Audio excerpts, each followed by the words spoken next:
Welcome to the Stories Told podcast. This is episode 35, Creepies, Ghoulies, and Ghosties. This is the Stories Told podcast.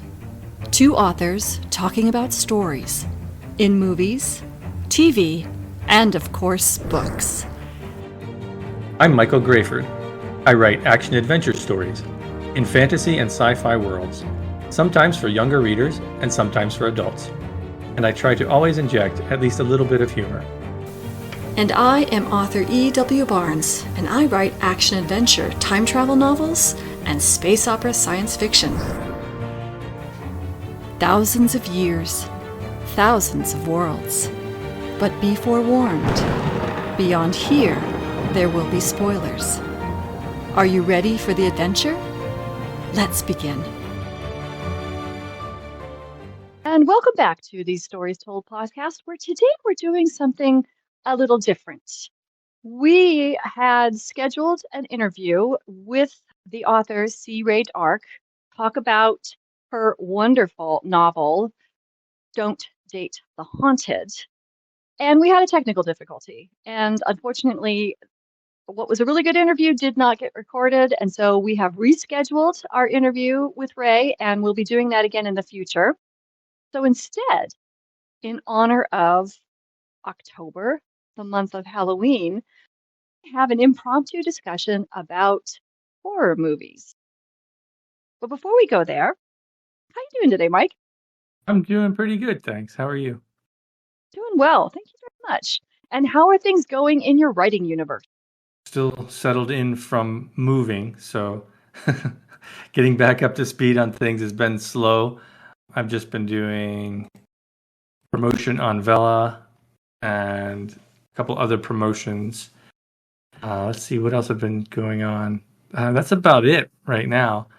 I'm going to start ramping up on editing The Deep Dark to beta, but I haven't started that yet. So not too much to report, just settling into the new place. What about you? What's going on in your world? Well, before we go into my world, I will say that I have been watching the book launch, your book launch for Zara, and you've gotten some wonderful reviews already on your story. So congratulations on that. Thanks. Yeah, I've been lucky to get some good reviews. That's great.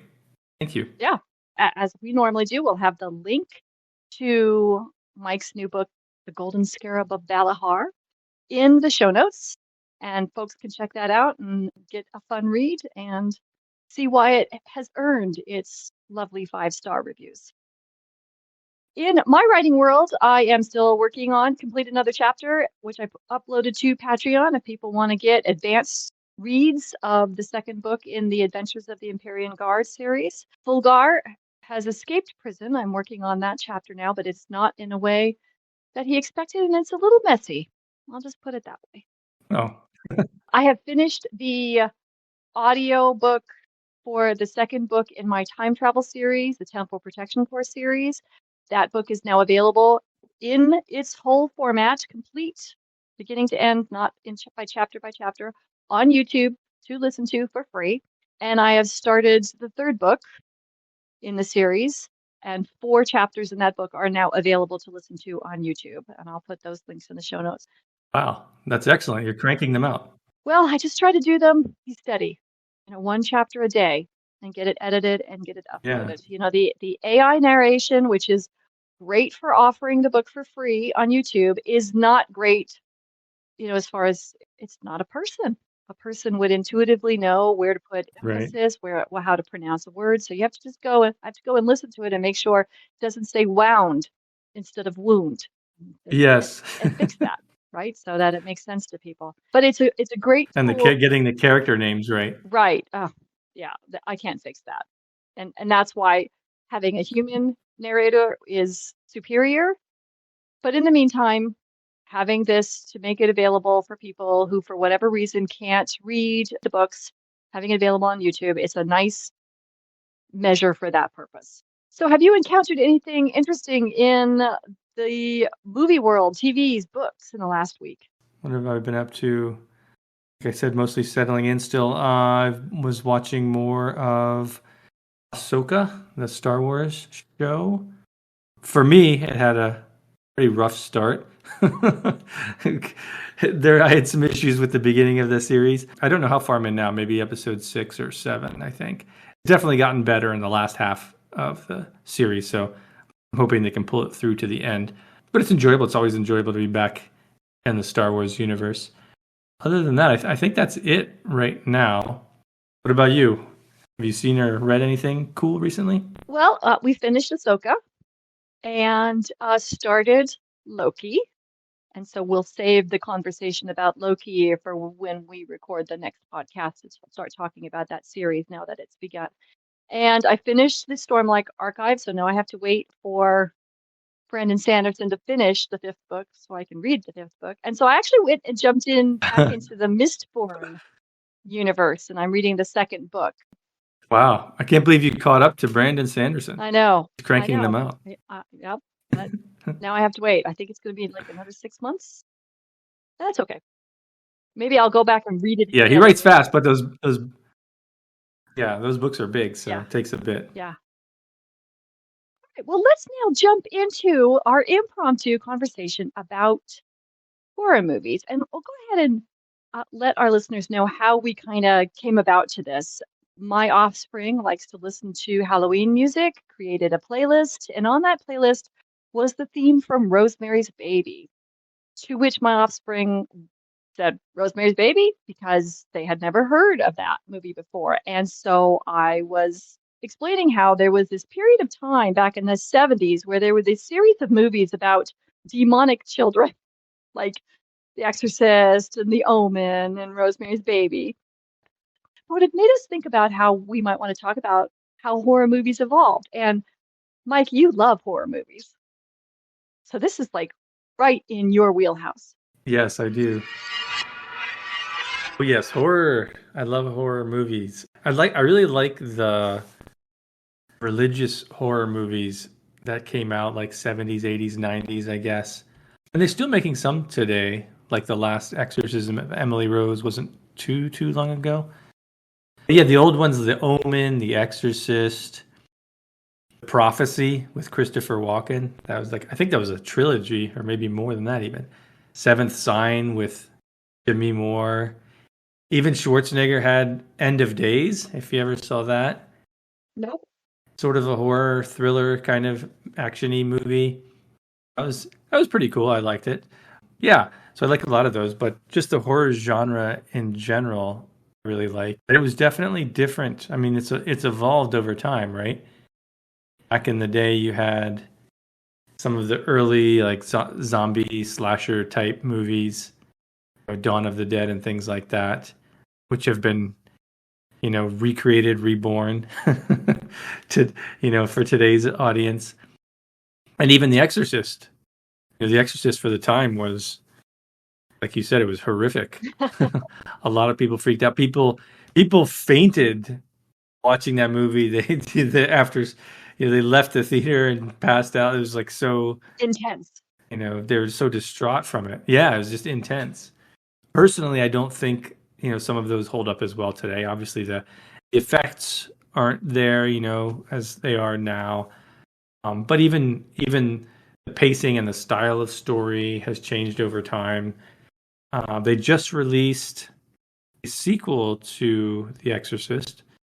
I assume it's a sequel. Yeah, it's a sequel because I think it has one of the characters from the original movie in it. Girls are taken over, I think. Something like that. I haven't seen it. I've just seen the preview. So they're still trying to milk that franchise. I guess that's what Hollywood does. As long as they can use something, they will.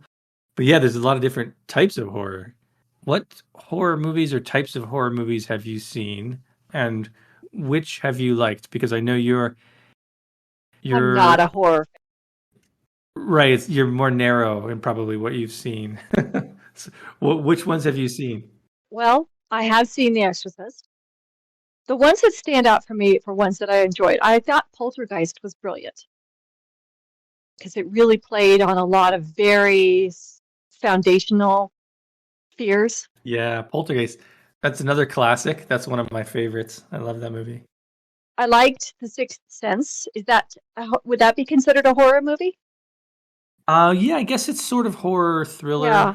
genre. Yeah, I liked it's Alien, right which there. I consider to be a horror movie. I think Aliens was sort of Oh like an yeah, adventure, action adventure, and Alien was horror, and I liked that because, of course, it was science fiction based, but it's sort of a jump scare thing. right. Yeah, Alien is another classic horror movie. I think holds up pretty well Yeah, actually today. I think that's it. That's all the ones I can think of. And then I don't, Jaws. Did you see nope, Jaws? nope. That's a good movie too. I read the book Also from the because, 70s. Yeah. Oh, yes, as a really? kid, I was desperate to read. And if we couldn't make it to a library, I would grab something off my parents' shelf. So I read Jaws when I was 10 or something, and it didn't do anything for me. Yeah, it's yeah. I haven't read the book. It's hard for me to imagine that being a book. I forgot that it came from Peter Yes, Benchley, yeah, right? I think yeah. wrote that. So, nope, never saw Yeah, I Jaws. forgot about that. Yeah, no, I've only ever seen Yeah. the movie. But what other classic Yeah, horror films? Because maybe I've seen them and I have forgotten. Because again, I'm just not a big horror fan. yeah. Let's see. Let me go. Let me go back in time. Did you see The Fly, like the original Fly or the No, remake? I saw pieces of The Fly that were shown because it was black and white. I remember seeing it on a television in my parents' house when it was being like broadcast on and being kind of Yeah. creeped out by it. I was like, yeah, no. So that when the remake came out, even though I really was a big fan of Jeff Goldblum and I think was it Andy McDowell? No, Gina Davis? Gina Davis. Yeah. Yeah. I liked both of those actors, but by that point we'd entered the goopy sticky phase of Hollywood where everything was just shiny and goopy and gross, like lots of spit and ooze and stuff. And so I wasn't interested in watching Oh that. You yeah. know what I'm talking about? Yeah, yeah. Yeah. The remake of The Fly definitely is more body horror Yeah. Yeah. So than the first one. yeah, Yeah, didn't the dig that. first one from what, the 50s or something, maybe 60s, I forget. But Had it The was still Fly and then creepy with Return of the just like Fly. well they put a head on Yeah. top of yeah, yuck. Yeah, right. Right. Yeah, I really liked those movies as a kid. I mean, I don't think they're going to hold up now, but they were cool. And the remake with Jeff Goldblum is a very good movie. Yeah, it's more gross out kind of thing, Yeah. but it excels at that. And Jeff Goldblum's a perfect actor for that role. It's just so creepy, his portrayal. It's Yeah. really good. So those are good ones. Let's see. Did you see? Yeah, Poltergeist you mentioned, which was awesome. What about The Thing? No. Oh man, that's a great classic. It's from 1982, I think, from somewhere. What do you like about it? Oh, it's great. It's I don't know if you know anything about it. It's set in the Arctic or the Antarctic, I forget, somewhere. It's like at a station where it's freezing, a blizzard rolls in, so they're kind of trapped in this location, and this alien starts taking over, and just being isolated there and trapped with this thing and not knowing. There's like a lot of like, right? You're like, what's going on, and you can't trust anybody. So it's sort of like Alien, Yeah, except of being trapped on the Nostromo exactly. with it, you're trapped in a space station in the middle of a storm. I mean, an ice station in the middle of Yeah, a storm. yeah. It's Okay. a similar type of thing, similar type of setup, and there's this sense of not knowing like who's who and who you can trust. That's really good. And then there's the visuals were very horrific for the time, and I think they hold up pretty well considering it's all practical effects. There's no computer graphics obviously back then for something like that. And actually, I think they did a sort of a remake slash prequel in, I don't know, 2010 maybe, some time frame. I think the original special effects are actually better in a lot of ways. They don't look so fake. Yeah. So anyway, that The Thing is a great movie. That's classic. Kind of go through some time frames. I didn't watch a lot of horror movies when I was a kid. It wasn't really something I was going after back then, and this stuff freaked me out. Poltergeist freaked me out for weeks after I saw that movie. I didn't see a lot of horror until later. some of the newer ones, obviously, like The Ring. Did you see The Ring? No. The Ring, that was sort of around like The Ring and The Grudge, these Japanese style horror movies. They're remakes of movies in Japan. I think the guy who made one of them, I forget it was The Ring or The Grudge, the director remade it for American audiences, and it was good. But those are really creepy. And Paranormal Activity, there's a whole new genre. They have like, I don't know, 7 of those movies or something like that. Let's see. Right. What else might you have seen? Did you ever see Jacob's Ladder? No. Yeah, that's a weird movie. It's lesser known. It's really creepy. Oh, what about the original Terminator? Schwarzenegger? Oh, yes. But I don't consider that to be a horror movie. That's straight up Yeah. sci-fi. Yeah, it's definitely a horror movie though. But yeah. I mean, it's like this monster that just relentlessly comes after him. It's just, Okay. Yeah.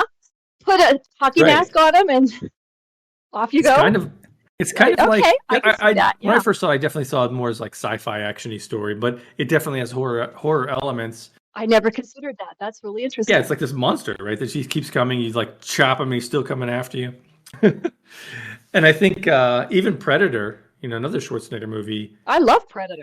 has horror story elements as well, Yeah. especially the way that they reveal the alien. It's like very classic horror style, where it's like you get glimpses of this thing. It's like there's something there. We don't know what it is. You even see it from its own point of view. And you see more and more is revealed over the story. And then at the end, it comes down to a showdown, obviously. Again, this sort of implacable, seemingly unbeatable force that you're fighting against. Very horror story elements to it. Very body horror elements in Predator. There's a lot of horrific things that happen to human bodies in that movie. Yes. It's pretty awful. Yeah, so that one fits. Another one that has these elements, Jurassic Park. And that's a big favorite in our house. Yeah, you may not think initially, oh, this is a horror movie, but Yeah. again, there's definitely Yeah. horror elements to that story. In fact, I remember, I don't know if I read or listened to an interview with James Cameron where he was talking about Jurassic Park, and he said he read the book and he immediately called up Michael Crichton and said, hey, I read Jurassic Park. I want to make a movie off this. And Michael Crichton's like, that's fantastic, but I just signed a deal with Steven Spielberg. James Cameron said afterwards, he's like, it's probably good that Spielberg did it. It's like, I would have made it more horror story, more like, an aliens kind of thing. But there's still horror elements with it. I mean, the dinosaurs chomping people up. It gets more and more present, right? The sort of monster, in this case being dinosaurs in general, but the raptors and the T-Rex in particular, get more and more present. They get closer to the characters and they start chomping, and there's like they have to fight them down, and they're trapped, and how they're going to get out. So there's definitely horror elements to that story as well. I don't know that I would call it a horror movie, but there's aspects of it, right? There's also a bunch now, like The Conjuring, there's a series, and Insidious has a series. Those are cool movies. I haven't seen them in a while, so I don't remember much about them, but they're more like ghost type stories, there's ghost / possession type things to them as well. Yeah. Did you see any of the Nightmare on Elm Street movies? Oh, heck no. No. Some of those are pretty good. I remember and this is going to date me, and that's okay. I can live with that. Going to babysit at someone's house, and they had this fantastic new thing called cable TV. And they had this fantastic new channel called HBO. And so I watched Halloween while babysitting, which was a really stupid choice. And after that, I refused to watch anything of that ilk. Nope, not going to do it. So, and that was all part of the same kind of ilk to me. Halloween, Friday the 13th, Nightmare on Elm Street. The same all time. That was all the same stuff. Chucky with his little, running around chasing people with his knife thing. Forget it. Yeah. So here's a question for you. What is your favorite horror movie? We might have talked about before. I generally try to avoid saying, "Oh, my favorite of this, is this," right? It's more like some of my favorites are, right? So in that category, I would put The Thing would definitely be up there with Kurt Russell.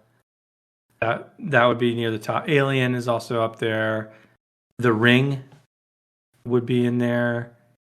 That's a great one. Yeah, those are the ones that pop in mind. I mean, there's other stuff too, like The Fly is probably maybe in the top 10. There's some really good ones. Poltergeist. You talked a little bit about The Thing, and we talked a little bit about Alien. What do you like about The Yeah, Ring?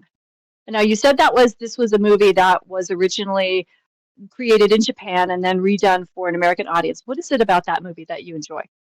I think yeah, The Ring I think is one of the better written and produced horror movies. First of all, it was when I saw it in the theater, and I saw it alone. And coming out of the theater, I was terrified. I came home, I had to turn on every light in the house. It just freaked me out. The setup for it is kind of stupid, but it really worked in the theater for me. But putting the kind of like the setup aside, the story itself is pretty cool because it's not just a scary horror movie. It's also a detective slash mystery story. This woman who's the main character, she do you know anything about the setup of it? Or you remember the previews at Nope, all? nothing. So the idea was you get this phone call and there's this voice on the other end, this creepy voice that says like 7 days or something like that. I forget exactly what it is. I haven't seen the movie in a while. But basically you have 7 days to live if you get this phone call. So you don't really want the phone call. But the phone call you get comes from after you watch this video. So you watch this weird, creepy video. You're not even sure what the heck it is. And then the phone rings. It says 7 days.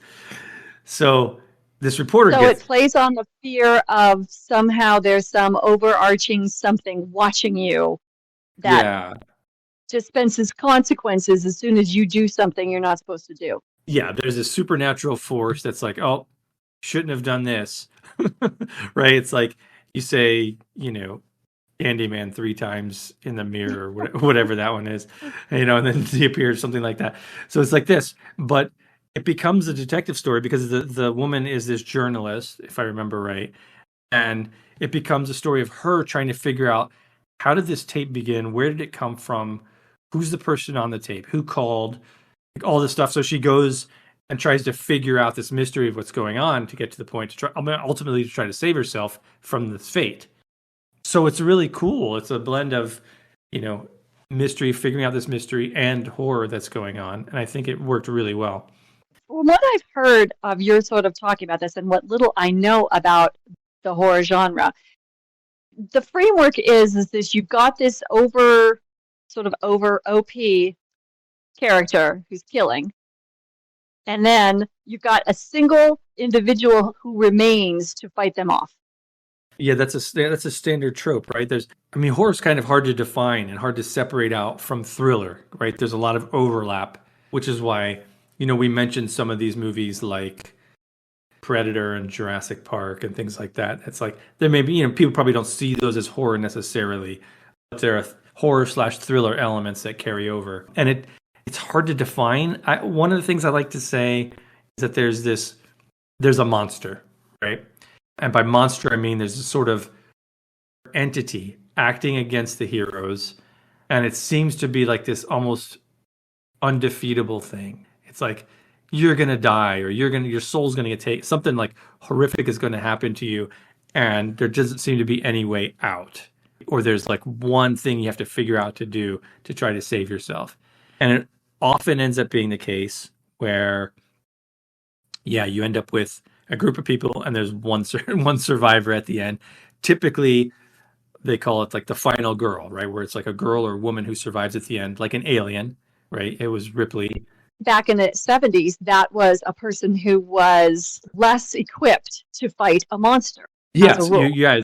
yeah. Typically, you think this person's they're going to be toast in this situation, and they end up being the one who survives, and it's often because of wits, Right? It's like figuring the thing out that needs to be done or Right. outwitting whatever it is. So that's common. It's not. I mean, it's not. None of these things are hard and fast rules, but that's a very very common trope throughout horror movies, which carries through even a lot of stuff through today. Some horror movies, everybody just dies, or or it's left at the end where it's implied that okay, all your protagonists are gone, right? Or something worse now is even going to be happening. There's a movie called Life with Ryan Reynolds where they find this alien thing in space. They bring it on their space station and they have it contained and they're watching it and kind of feeding it and studying it and stuff like that. And it gets loose and everything goes bad, really bad. And it ends up being one of those things where it's like when it ends, it's like, oh, that's even worse now, right? So that happens as well. And there are also different types, right? There are different genres or subsets of horror movies. There's this monster movies, right? Where you have Alien or The Thing or The Fly, in the newer version. Jaws, right? Where this thing is after you and it's hard to get away from. Or The Descent is another one. That's kind of a monster movie. More modern, I think, came out in the mid to late 2000s. The Descent is a story where a group of women want to go rock climbing / cave exploring. So they're going into this cave to explore and they have to rappel down. And they've got all this climbing equipment and stuff like this. And they're very competent in what they do. And then there's interpersonal conflict between them, but then they encounter bad stuff in the cave and things go awry. That's a really cool movie too. So that's like monster type movies. And then there's this sort of creepy / ghosty demon movies, right? So you got like Poltergeist, The Ring, The Grudge would fall into that. Jacob's Ladder, Paranormal Activity, The Conjuring. A lot of movies are like that. And then you have the killer slasher movies, right? Like Nightmare on Elm Street, The Hills Have Eyes, The Hitcher is a cool movie. Wolf Creek, Saw, the Saw series maybe kind of fits in there. Scream, kind of a slasher movie, and then Scream actually sort of blends genres, takes you to another genre, which is comedy horror, which I love a lot of comedy horror. So movies like The Cabin in the Woods, if you ever saw that. No. A Joss Whedon movie with, I think Chris Hemsworth was in that, if I remember right. That's a cool, more modern horror story that's horror / humorous. I'm trying to think of other ones. Evil Dead series, Evil Dead 2, Army of Darkness. Tremors, did you ever see Tremors? Yes. Kevin I did like Bacon. Tremors. Yeah, so Tremors is kind of like comedy horror, right? It's Yeah. like there's monster things after them and there's like goofy stuff that they're doing and the characters are all funny. Lake Placid was another one. Deep Rising is a movie that most people haven't seen, but is really good. So there's the comedy horror. Those are fun. More like picking favorites from the different subsets maybe would be better. Some of these are really good. Fair enough. I'm trying to think of something else you might have seen. What other horror that you remember seeing, maybe, or maybe that's horror adjacent? I can't think of anything else. I mean, that was pretty much all because it's not a big area that I want to spend a lot of time in. Yeah. Did you ever see The Omen or like Prophecy? Those old movies. Like I saw The Omen when it came out on like broadcast television back in the 70s. Yeah. And by that point, I was sort of like, yeah, okay. I remember, like I said, I saw The Exorcist. The Exorcist did freak me out. Yeah. I think it was 15. But then, now, of course, it doesn't do anything for me. So I think there's a certain time of life and time of experience that helps to make it more impactful as a horror movie. Yeah, for sure. But I will say my favorite one, I like Alien, but I thought Poltergeist was, by the time I saw Poltergeist, I was an adult. And it was, I recognized the artistry that went into crafting the horror elements of it. And I really appreciated that. To me, that was sort of almost like a work of art. Yeah. In how I agree. It did what it did. I watched it several times because I would appreciate all the different elements of it that went into it. And the other thing I think that was really helpful for it, that made it less scary to me is that it was such a specific circumstance that was hard to Yeah. replicate in the real world. Right. I went to that Did you house really? where they filmed that because well, at least the outside of it they filmed in Simi Valley, which is where I used to live. And yeah, so we drove by the house just to see. Like, I mean, now Simi's like all occupied, right? It's like all all the land's been built upon. But at the time, when they filmed it, they were still expanding out into Simi as a sort of a suburb of Los Angeles. So yeah, it was over there. That's funny. But yeah, I agree. I mean, Spielberg was heavily involved in that film. Yes. And it was clear. And it shows. Yeah. He has the quality, the touch. Yeah, I still put Poltergeist as one of my favorites. I think again, it's a good story, it's a good setup. You can kind of connect with this family that's just moving into this new house, and they just want to live their lives, and all this weird stuff starts happening, and starts off kind of benign. Very funny. Look at this weird thing that happens, and then it gets worse and worse. Starts going really bad. As we near Halloween, is there a scary movie you plan to watch? Oh, that's a good question. I usually get together with a couple friends of mine, and we watch a few, hopefully, horror movies. Like you, they haven't seen that many, so I get to introduce them to new ones and see what their reactions are. So yeah, I'll be trying to push a few there. There's also some new things coming out. There's just something that came out recently. What was it? Well, there's another Saw movie. I'm surprised they still make those. It seems like everybody kind of just mocks them at this point. But I might go see. I like the Saw movies. They're kind of, I'd say they're scary. They're more like thrillers where the horrific aspect is just, again, body horror, just awful stuff happening to people. And it's just gratuitous to the point where I usually don't watch the parts that are like horrific gore. I'm more interested in like, the characters and the story and stuff, as funny as that sounds. So I may see that one. I don't know. It's a bit long in the tooth, as they say. But there's got to be another good horror movie coming out soon. I don't know. So other than that, just probably try to dig up something from the past that maybe they haven't seen. Something like The Skeleton Key, which I thought was really cool. Or The Others, which is sort of Others is more like a ghost type story with Nicole Kidman, where she's this mother with these kids, and the kids have this condition. You see that?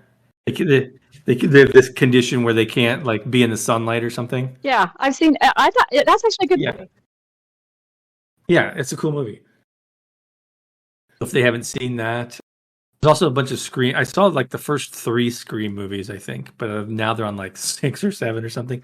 So maybe watch one of those. Definitely gonna watch something though. It's that time of year. For us, I think it's going to be The Haunted Mansion. Oh yeah, The Haunted Mansion. That's not a bad pick either. Very different tonally styled, right? Oh yeah. But it's fun.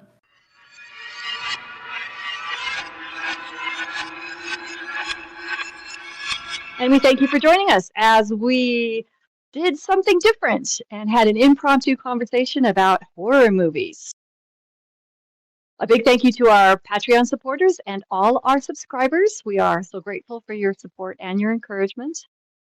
The Story Told podcast is available on multiple podcast platforms, and we thank you for liking and subscribing and following wherever you listen to it. It may not be a big deal to you, but it means a lot to us. You can find Michael Grayford at michaelgrayford.com and E.W. Barnes at 1000years.com, and those links are in the show notes.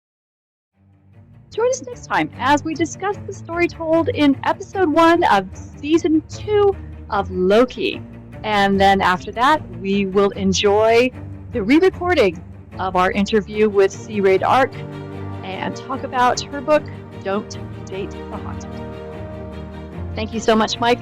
This was a lot of fun. Yeah, thank you. I always love talking about horror stories.